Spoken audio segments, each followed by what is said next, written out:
Life is 100 flights of stairs in a building with an elevator that goes extremely slow. Some were born on the 25th floor, but most of us were born on the first. In the quest to reach the top, the trick is to take the stairs, regardless of where you started out, and never enter the comfortable elevator, no matter how you've caught up.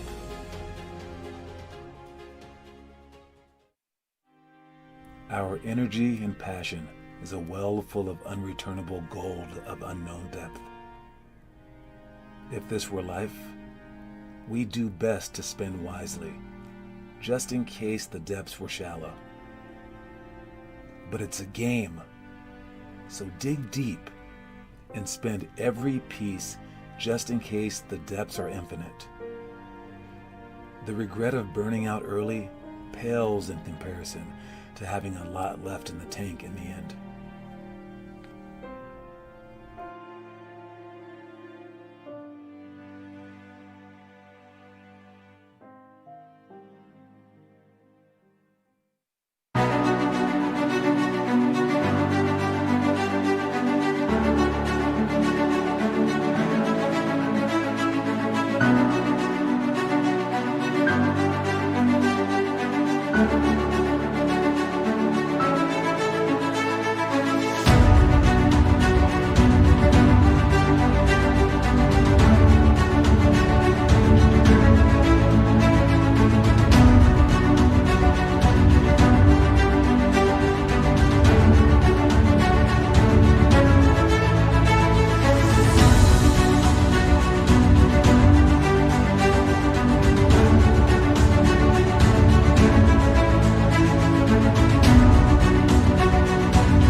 What up?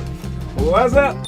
What's up, y'all? How you guys doing? All right, Connor Rush in the audience, as always, man, per usual. What's going on, Connor?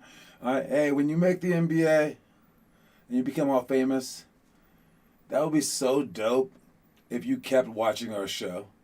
Like, we have like thousands of kids in our program. Everyone watches the show, but like there's still Connor Rush watching. And you're like 45 minutes away from game time playing for the Clippers somehow. Because, you know, they got the first round draft picks because they suck. And they picked you. But you still watch our show somehow live. And you win at the trivia. And you force me to send you the stupid coin every single month, even though all the other kids want to win. Some trivia questions are even about you and stuff and about your teammates, so you like know it better. But yes, that's the future. I see it. What's up, Jake Aarons? How you doing, man? All right, let's start. We got our.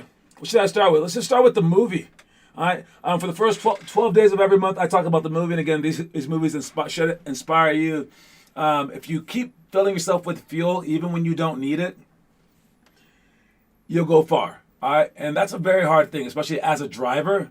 All right, I know you guys haven't really driven a car. Like you haven't driven it, you haven't been responsible for it. But the hardest thing to do is to be so responsible that you fill up your gas tank before it gets half empty or half full, depending on which way that you see it. All right, and man, I think I didn't get good at that until like college, like because it's the same amount of money. So as long as you can afford it. Just fill it up. Fill it up when it's like, I don't know, a quarter empty. I mean, just like, you know, fill it up. Don't like get stuck out there and then not be anywhere near a gas station. So for you guys, even if you're totally hyped right now, I'm totally hyped. Watch the stupid sports movies to add some motivation to the old noggin. All right, because these movies will help you out. And today's movie is no exception. All right, what's up, Noah Masseth? I see you, man. What's shaking? He took everyone's advice. He changed up his intro. All right, for movie time today, we're talking about a Northern California story. All right, this is Richmond High. All right, I live pretty close to this place, but in the exact opposite world. I lived in Moraga, which is a really, really rich white town. All right, this is like, honestly, like 25 minutes away from us, but it's completely different. Really dangerous place. It's one of the most dangerous places in America. All right, I think it's like one of the highest murder rates. It's actually funny because it's Richmond, California, and also Richmond, Virginia. Don't ever name your kid Richmond. It's a bad choice. But as you see from this clip, don't attack a coach, especially if it's me, because this is exactly what's going to happen. I mean, oh man, I might get you better than that. You can't just be swinging at me. Please, man. I'll knock y'all out. No, I'm joking. But I'm not joking. I'm just saying I'm joking because I'm on public TV right now. All right. But yeah, so this movie isn't all about adults beating up kids. I promise you. I think I'll have it like twice. All right. But it's about a basketball team who was one of the best basketball teams in the state. And they basically had like this hard-nosed guy who came in and tried to change everything. All right. And that's how they became good because they were organized, et cetera, just like your cliche movie. But this is a real story. And this guy had to make a really, really hard choice during like the midway point where they were one of the best teams. They pulled together, et cetera. But then their grades were bad. But the grades weren't even like ineligible bad. It was like they had C's. And I think a couple of them couldn't play. A couple of them weren't eligible to play. So what he did was he shut up the whole season. He said that we're not playing. And everyone was like, what? And parents were like, no, but my son has to play. He has to get a scholarship. All this other kind of stuff. He goes, no, not until everyone gets their grades up, including our two worst. And he was told even the players that were smart had to suffer. He skipped practice. He made them go to the library and stuff. Like, it was crazy. And this guy is now very, very much honored in the Bay Area. And now nationally and, you know, worldwide because of this movie. And I think if anyone's ever naming movies that they love, everyone seems to find this one in the top 10. in terms of sports movies. The movie Coach Carter. So if you get a chance to watch it, it's the 9th grade movie of the month. All right, Gavin Witt, what's up, homie?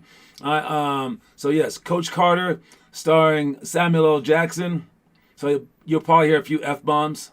That's probably why it's a 9th grade movie. And then, of course, stuff happens around there. Now, cool little tidbit. Again, I went to a college in the Bay Area, and I played there for a Pro-Am after college. A teammate of mine for the Pro-Am he actually went to Richmond this year that the movie was depicting. His name is Wayne Oliver. He still tries to do like TV commercials and stuff like that. But he wasn't in the movie at all, but they depicted his team. And I was like, oh, cool. Which one were you? And he's like, oh, man. He goes, that's so Hollywood. He goes, they basically took like 12 of our stories and they just intertwined them. So he goes, so the part with the baby and this part, that was my friend. But that was like 3 different characters. And he goes, in my part, he goes, I did this, but I didn't do it like that. I did this like that. So he was saying how it wasn't like the most truthful movie, but it did include all their truths. So he said it did a pretty good job, and he loves the movie. And he's like, yeah. It's a fantastic movie, but it was really cool. So whenever he was on my team, I would always tell the other team, I'm like, yo, this dude's from Richmond, Richmond, like that, and we'd be like, Coach Carter in the house, like that. He's a big 6'7" dude. He played overseas eventually, and good guy. But yeah, so just a random tidbit. But yes, definitely watch this movie, especially if you're a 9th grader. Coach Carter. It's one that your parents will love too, so bring them in the room and they'll be like, yeah, be like that. And this guy who's getting thrown against the wall the whole time, man, I'm really beating him up this whole segue right here. But he had a point where he was like late to a practice or something like that. Was it late? I forgot. Or he just like did something bad. I don't know. But the coach was like, oh no, he quit the team and he tried to come back. And he's like, well, you've missed a lot of running. So he made him like do like, it was like 4,000, 5,000 liners or something like that, and like 5,000 push-ups. And the kid just starts doing them. And just like a jerk of a coach that I would do, he sat there and made the kid do every single one. It was crazy. But I won't ruin too much for you guys because I didn't put the spoiler alert up. But yes, watch that movie, Coach Carter. If you watch it or any of the movies for the month, make sure that you guys do a movie review and post it online. All right, moving on. Let's go with our elementary school stuff. We got practice tomorrow. And we start off with just reverse layups. When you come in for a reverse layup, make sure that you want to go low, okay? So let me show you real quick. Clear this, clear that, clear those, clear these. All right, and when you are, see if it's just up already. Good. All right, so when you're on layup lines or whatever, wrong one. All right, you want to make sure that when you drive baseline, like this guy's right here, you don't want to go straight. All right, your goal is not to go. Let me pick a straight line so you can see what not to do. Your goal is to go straight. If you go straight, you're not really going to be at a great angle for a reverse layup. So normally people go for reverse layups. They will go with a curved line. So I'm going to make that yellow. So you're going to go right here. You're going to go beneath. All right, that's a huge starting point. All right, and once you get to about, I would say like right here or so, it depends on how tall you are, you're going to bounce the ball with the same side foot. Normally we go with the opposite side foot. All right, bounce the ball with the same side foot, and then you get 2 steps. All right, make sure that you bounce it with the same side foot, and then you're going to stride out with 2 steps while the ball's up and protected away from the defense. All right, during these 2 steps, there should be 2 long steps. You can 1, pass the ball to someone. 2, you can shoot a floater versus a layup. 3, you can shoot on either side of the basket for your reverse layup or for a fake reverse layup.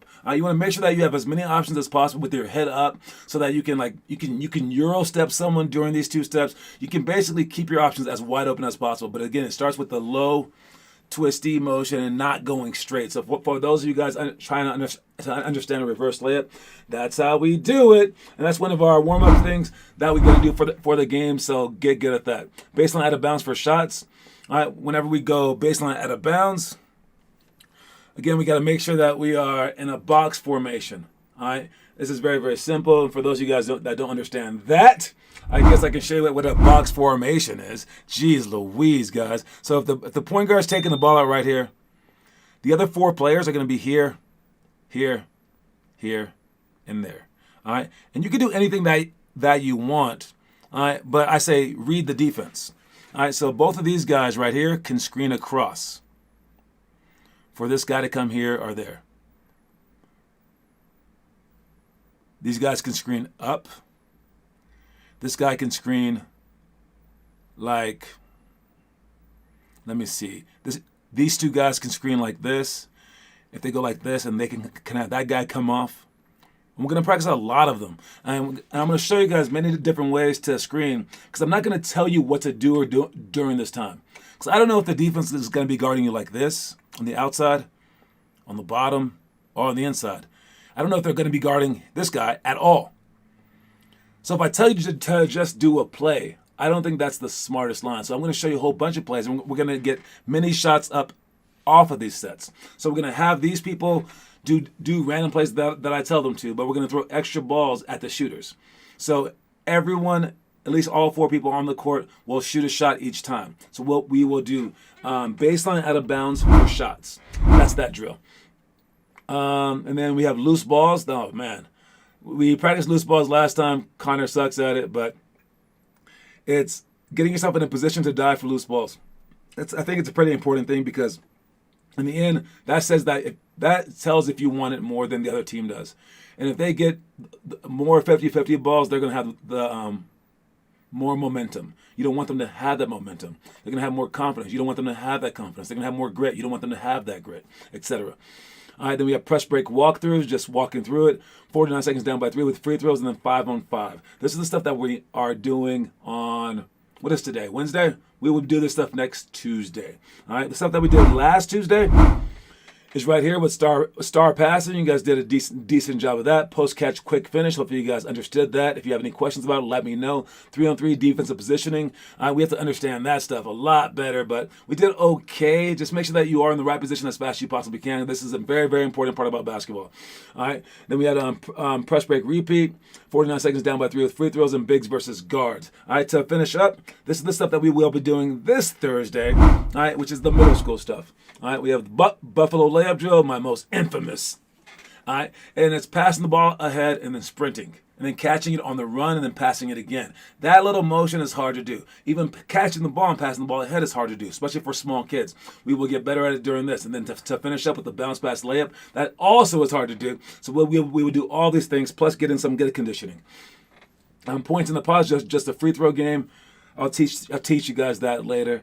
On handoff, on dribble handoffs, we're going to do a flat show. All right, so if they hand the ball off, we're going to flat show. So I want you to watch that real quick. If the point guard is right here, and he's going to hand the ball off to this guy, let's get all these other things off the table. And I'm going to hand the ball off. The person defending him, the opposite point guard and the opposite small forward, this person, as he catches the ball, this person needs to go over. If the small forward right here if he goes under, that's an easy shot for many, many players. So you have to go over. Now, when he goes over, he's very susceptible to the same as our pick and roll to just go straight to the basket. So obviously, this guy needs to help. But there comes a situation right here where he still has the ball and he's about to hand it off, and we can't tell the difference. So if he helps a lot, his man can actually keep the ball, which I just taught you something on offense, and he can go to the basket, and we don't want that. So he wants to stay in front of his man until he sees that the ball is legit handed off. And by now, it's way too late to show heavy. So since it's too late to show heavy, he's going to go over. He's going to do a flat show. And we call it a flat show because it's flat along this line right here. All right? You're going to flat show along that line. You're not going to shoot up like we would normally do for a pick and roll. You're not going to come up here. You're going to flat show. So this is a lot more simple. All right? So as the guy comes off the screen, you're going to mirror him, and wherever he goes, you go. My buddy. All right. Anyways, and this guy will get over the screen and get back in front. By the time he gets back in front fully, he'll say, get back. I'm good. Then you go back to your man. And hopefully it's in time to step back out to do something special. All right. That's what we do on dribble handoffs, so understand that. I can beat John in points in the pot anytime. You have never beat me at points in the pot. We've only played one time, but you have never beat me. Do not disparage my name online, Connor Rush, all right? I take this very, very seriously, and you cannot beat me, Connor Rush. Jeez Louise, when will these people learn? When will they learn? When will they learn? Never. All right, moving on, we got our, what is it? Contest shots. We want to contest shots. We want our hand in their face. All right, we don't want to just jump and then let them pump fake us and not let them have wide open shot. We want to contest shots. We're not trying to jump to block their shot. We're not trying to like swat it to the stands. We aren't trying to allow them to shoot what they want to shoot. We just want to lower their percentage. So if your hand's in their face, yes, you could have blocked some of them. But I don't care. All right. Again, think about it. All right. If they are shooting 10 shots a game, whatever, right? And you cannot beat me. All right. If they're shooting 10 shots a game and your hand's in their face and they can't see the basket, they're going to make like 3 shots. But if your hand goes for the ball and tries to block the ball, they can now see the basket clearly.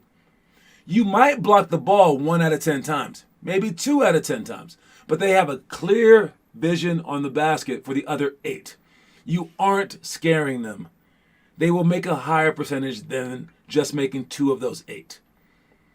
So we don't go for the blocks unless we are help side on someone that's already there to contest the shot. Everyone else can go for the block or the steal, but no, the person guarding the man needs to just make their shot difficult. And on a fast break, we just turn them and make them do a spin move, make them go behind their back, make them do something more complicated than just shooting a right or left-hand layup. Whichever side that they're going to, we throw ourselves in front of that person and we make them go the other way. Kobe Bryant was once said that the Spurs were the hardest team for him to play against because whenever he drove, they moved. And he was used to contact. And he goes, they would just move and let me have a layup. And it was like weird, and I would just like miss it. It took me 2 years to understand that. It was crazy. All right? I did, but the cameras were off at that time. Ha! Yeah, right. All right, and then I'm finishing up. Keep pressing the wrong button here, man. All right, we got 0 to 3 seconds, down by 3 with free throws. Sideline out of bounds. All right. So if they are down, if there's only 2 seconds left, and they're down by 1, or we're down by 1, sorry, and we're down by 1, we need to foul. If we're down by 2, we need to foul. Down by 3, we need to foul in this situation. Okay, the moment that they pass the ball in, but we are looking to heavily deny and get the ball handler disturbed as well. If you are on offense, you need to set a good screen because you are ahead. All right. So if you're down by 3 though, and you have the ball on the sideline, that's a different story. We need to set very, very solid screens to get open, and now this is a catch and shoot situation. All right, you might be able to pump fake and go, but if it's under 3 seconds, there's not that much that you can do in terms of creating your own shot. All right, so you have to set extremely solid screens. All right, don't telegraph where you're going and things like that. For Olympic drill, that's 3-on-2, 3-on-3. We will learn that game together, but understand that you have to sprint and touch the middle, that you have to be ultra aware, and then your entire team has to be into it. I noticed Carson's face and like Baylor and like a few other people on our team, they're just spacing out all practice long. So many times they're just sitting there. I don't know what they're thinking about. You have to be extra focused during practice and especially on this drill. All right, let's move on to our story of the day. Watch it. Feed your coach properly to receive the attention and playing time you desire. If you follow your coach's instruction by adjusting as suggested, your coach will want to instruct you further. But if he or she feels as though you're wasting their breath, they'll eventually ignore you. So feed your coach by your actions and reap the rewards.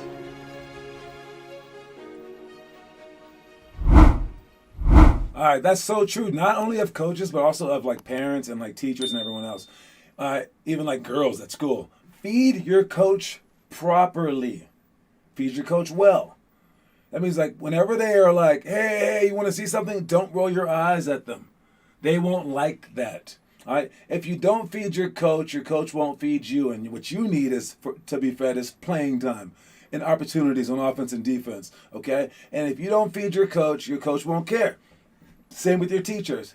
If you sit there and you're like, I love math. Oh my God. Your teacher's going to be like, really? I'm a math teacher. Let's talk about it. Oh my God. He's going to be like focused on you. So if you get a B plus, he'll be like, no, let's work harder. We'll get that up to an A. They'll like love you. Same with your coach. Same with your parents. All right, if you go out of your way to make your parents just like hate you, and you know that they want you to clean your room, you know that they want X, Y, and Z from you, and you just don't do it, and then you're like, can I go to the amusement park? You know what the answer is going to be, unless you have pushed on your parents. All right, and so make sure that you feed these people properly by giving them what they want so that they give you what you want. And this just applies to life in general. Again, you can get a lot of things in life, and and if you think I don't need anyone's help in life, you will be a loser because you do need people's help in life. Life is too big for any one person to handle on their own. So feed people properly around you, and they will feed you back. All right. So feed your coach, or else he'll just ignore you. All right. Let me see. 9. I'm going to do the homework when you're done. John, if we have a lot of kids in the tournament, will we have to get equal playing time? For this tournament, possibly equal playing time, yes. Because I promise everyone, but we won't have a lot of kids. Just make sure that you show up. I wouldn't worry about that yet, Jake, until you start to go on road trips with us and start going to the real tournaments. All right, you are a local team player until you start doing those. So yes, but we also don't have enough players in general. I mean, I don't think you've ever played in a tournament where we've had more than one bench player. So we are far away from you worrying about that kind of stuff. But yes, for our local teams, it's equal playing time. For our travel teams, I play the best players. That might sound like a good thing until you are a bench player. All right? And if we don't get travel team people, I need to get better players. Because you know and I know, if you were 6'8" and like dunking, your parents would let you go on trips, period. Because that's what you would need to do to get a scholarship so you could save them $50,000 a year, right? So they would let you go. So since they're not, and you're very, very dedicated, only other thing that I can do is to get better players. That's all that I can do is to get better players. When I get better players, you're going to find yourself on the bench because they're just better. It takes years to become better than they are, right? So you can stop me from doing that by showing up, but if you can't show up, it's okay. Just understand that I'm kind of forced because we can't travel to Houston with just 3 players. It's impossible, right? And you can't just be like, oh, well, then just don't travel. Okay, then let me not travel. Then we get some players that want to get recruited, and they're like, you have no travel team, then we can't join. Then the teams that, then the players that don't come or just want to do the local stuff, after a while, they're going to quit. They're going to be like, you know what? I like soccer. I'm like, what? I chose you over the better players and you quit. So it's a big, huge paradox that is only solved by you going all in. All right. So if you can't afford the trips, again, stay in the Vias with us. $200 is not a ton of money. $200. Come with us. We will make it as cheap as possible. All right. Focus on the July ones right now. You yourself can save $10 a day. You can work for it if you want. All right. $10 a week from now until July. That's about like $200 right there. So there you go. Start saving up for it. All right. Let's see. I think I got 1, possibly 3 kids for the tournament and open gym Saturday. It's pretty nice. I like it. Jake and Gavin, are you scared of playing top 100 players? I don't know if they are. They might be afraid. Dun, dun, dun. No, I am not. Of course I am not. All right. Well, we'll see somewhere down the road. But yes, when we do travel, though, hearing those people dog you guys, it's like, it pisses me off so much. They're like, they are not travel league people. Keep those kids at home where they belong. And I'm like, it reminds me of the freaking like Stone Ages, dude. It's like, what are you saying? Like, they don't deserve to be on the road? Who are you? And then all of a sudden, your parents say the same thing. And it's like, dang. I guess maybe it's true. All right, so let's move on. We got our trivia question. Let's ask the trivia question real quick. All right, the trivia question. If you guys see the trivia page, it's on our website and under the challenge section. But the question today is, which NBA player is the all-time leader in disqualifications? That is the trivia question today. Did I know it? What? Oh, I got it wrong. All right, which NBA player is the all-time leader in disqualifications? That is the question. When you get disqualified from a game, means that you can no longer be in the game. But some players have led more than other players. I do know that the coach, all-time leader, which NBA player, I'm not sure what kind of questions it's asking, but the name is not what I thought it was going to be. All right. So yes, put that on the screen, and then you have a chance to win today's trivia. All right. Moving on, we got our picture of the day. What do we have for the picture of the day? James Harden. James Anthony Harden. All right. Gonna get traded. Wow. Jake Aaron's big time, man. All right.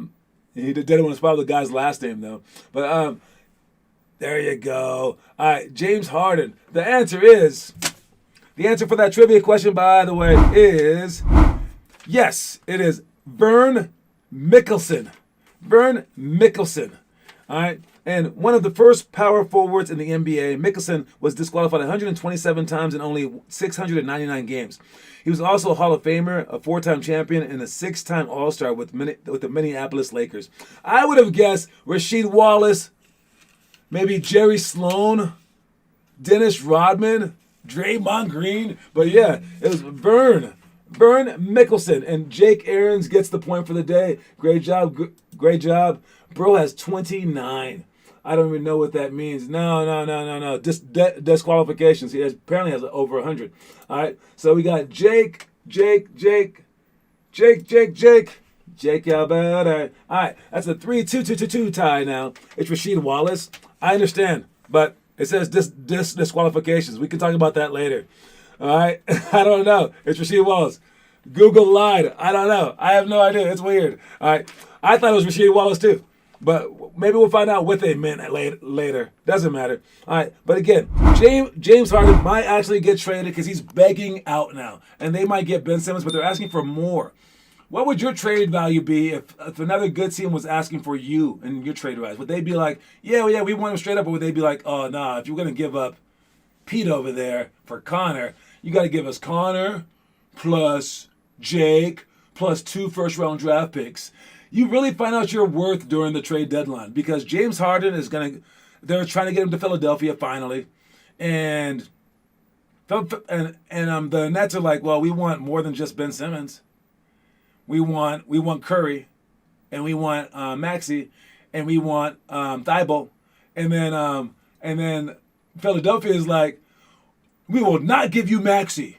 And, we're thinking also Curry's not really available either. So, what about Thibault? What about Simmons? It's like hilarious. It's like, oh yeah. And like you're automatically conceding that like Simmons is not Harden. It's like kind of neat. You get to find out exactly your worth during all this time. It's so strange. But yes, we'll see what it ends up being with this Thursday's trade deadline. So they have to trade everyone by like tomorrow midnight, basically. So we're going to see a whole bunch of shakeups in the league. So we will see where that heads out. Let's check the homework today. For the homework, we got Connor Rush posted. Nice job. Connor Rush. All right, keep it up. Those push-ups are paying off. Are you guys still doing the push-ups? Is Jake Aaron's doing the push-ups? If you are doing the push-ups and not posting them, that's a waste. If you're not doing the push-ups, and next time that you get pushed down, I'm going to say something. All right, so do your push-ups. It's the homework of the month. Make sure that you guys are doing that stuff, all right? Or otherwise, it's just a waste. It's a waste of a great program telling you exactly what you need to do. All right. Again, if you're not following the book, you aren't doing your due diligence. All right. For the quote of the day is look on the bright side. All right. Look on the bright side. So no matter what you're doing, no matter how bad you feel, look on the bright side. All right. If you break your leg, look on the bright side. You get to figure out how to maybe do more push-ups. If you break your right arm, well, now you get to shoot with the left arm for the month. All right. Look on the bright side. There's no matter what there is, unless like the entire world ends, there's a bright side to something, and it all depends on like the way that you see things. So that's the quote of the day for tomorrow. Look on the bright side. For you guys, See, if they don't get me, it's not a good trade. No, you are 4'6", 65 pounds. I love how Conor Rush always dogs your height and your weight when Conor Rush himself is extremely small. It's amazing. It's amazing. It's all relative, man. If you're if you're guarding me, I gotta post you up. But yes, you guys, Limitless Hoops. Make sure you guys follow the book. Gotta do this, man. It's a once in a lifetime thing. No one else is this crazy to write out the entire thing as you guys should be doing it. So why pass it up? Do this stuff from every single inch of every single page. Just do it, and you will not regret it. 4'9", 91 pounds. Maybe. Has he done a combine yet? We'll get him in the combine. Anyways, you guys, I'll talk to y'all later. Please cue my music, and I'm out of here. Anyone coming to practice tonight? I will see you then. All right, you guys. Peace out.